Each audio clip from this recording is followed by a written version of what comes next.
La escritura sagrada para hoy la tenemos en la carta del apóstol San Pablo a los Romanos, el capítulo 7, los versos del 15 hasta el comienzo del verso 25. Recibimos la palabra en nombre de Dios Padre, Dios Hijo y Dios Espíritu Santo. Así. No entiendo qué me pasa, pues no hago lo que quiero, sino lo que aborrezco. Y si hago lo que no quiero hacer, compruebo entonces que la ley es buena. De modo que no soy yo quien hace aquello, sino el pecado que habita en mí. Yo sé que en mí, esto es, en mi naturaleza humana, no habita el bien, porque el desear el bien está en mí, pero no el hacerlo. Porque no hago el bien que quiero, sino el mal que no quiero. Y si hago lo que no quiero, ya no soy yo quien lo hace, sino el pecado que habita en mí. Entonces, aunque quiero hacer el bien, descubro esta ley, que el mal está en mí. Porque, según el hombre interior, me deleito en la ley de Dios, pero encuentro que hay otra ley en mis miembros, la cual se rebela contra la ley de mi mente y me tiene cautivo a la ley del pecado que está en mis miembros. Miserable de mí, ¿quién me librará de este cuerpo de muerte? Doy gracias a Dios por medio de nuestro Señor Jesucristo. Palabra de Dios. El pasaje bíblico para hoy nos pone en contacto con la carta del apóstol Pablo a los romanos. Según un gran número de biblistas, esta carta fue la última carta paulina de la cual se tiene constancia.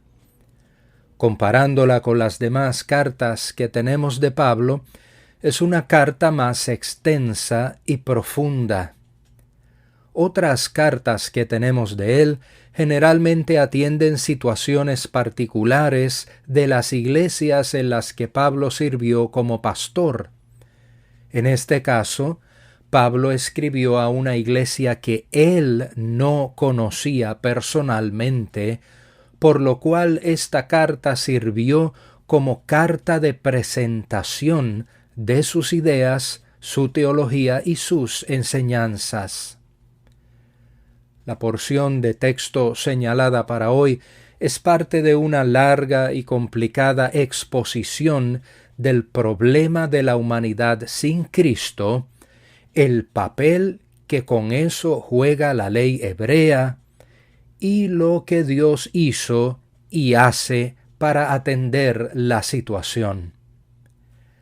Casi al principio de la carta, el apóstol hizo la siguiente afirmación: todos pecaron y están destituidos de la gloria de Dios. Capítulo 3, verso 23. Gústenos o no, leer la carta a los romanos nos pone de frente a esa palabra fea que preferimos no mencionar: pecado. Tratando de analizar la conducta humana, a través de los siglos se han planteado varias ideas, pero muchas de esas ideas se pueden resumir básicamente en dos vertientes. La primera vertiente es que el ser humano nace siendo pecador y por medio de la educación y disciplina hay que domesticar y corregir su maldad. La segunda vertiente va en la otra dirección. El ser humano nace siendo esencialmente bueno, pero debido a ciertas circunstancias de su entorno social, se inclina hacia conductas desviadas. Esta segunda vertiente es la de mayor peso en las ciencias de la conducta humana. Ahora bien, ¿se ha preguntado usted cómo es que una niña o un niño criado en un buen ambiente, con sana educación y buenos modales, tan pronto tiene la oportunidad, desobedece? El ser humano aprende a desobedecer antes que hablar correctamente. Tan pronto se dice, no toques eso, surge un impulso por tocar. Según la primera vertiente de pensamiento que mencionamos, esta situación es normal, pero con educación y disciplina, en la medida que se crece y se madura, la inclinación a la maldad debe ser superada. Sin embargo, ¿se ha fijado usted en los alrededores de los lugares donde los letreros indican que se multará por arrojar basura?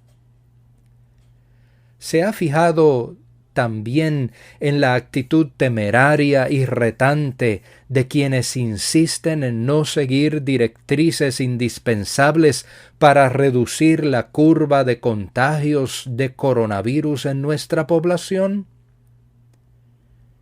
En varios foros y redes sociales he observado muchas personas acusando al alcalde de nuestro condado Miami-Dade, llamándolo dictador y comunista por el simple hecho de establecer medidas que protegen la salud y el bienestar de nuestra comunidad. Indistintamente de las ideas que tengamos en cuanto al origen de nuestra inclinación al mal, lo cierto es que tenemos que lidiar con ella. No es un invento de la Iglesia, no es una leyenda de la antigüedad, es una triste realidad. Las Escrituras Sagradas le llaman pecado, y según la carta a los Romanos, no es un problema de un puñado de personas sin educación. Nuevamente, todos pecaron y están destituidos de la gloria de Dios. Es un problema de todas y de todos. Si intentamos abarcar aquí toda la exposición y argumentación que hace el apóstol en su carta, sencillamente nos quedaremos cortos. Cuando Pablo desarrolla los temas, utiliza juegos de palabras y técnicas retóricas de su época que pueden ser confusas si no leemos con mucho cuidado, reconociendo el contexto en que las ideas son elaboradas. Por tal razón, nos vamos a limitar a considerar 3 planteamientos en relación al problema que los versos de hoy exponen. Primer planteamiento.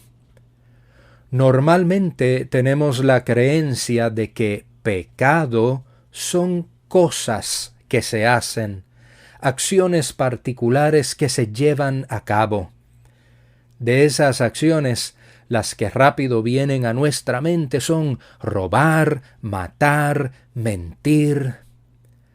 Según las tradiciones evangélicas del siglo pasado, los grandes pecados son fumar, beber, bailar y apostar. Todo eso son acciones. Algunas de ellas la cristiandad contemporánea las considera como pecados, mientras que en relación a otras los entendimientos pueden variar.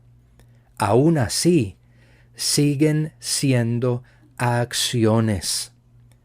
En la carta a los Romanos, el apóstol Pablo plantea una explicación diferente.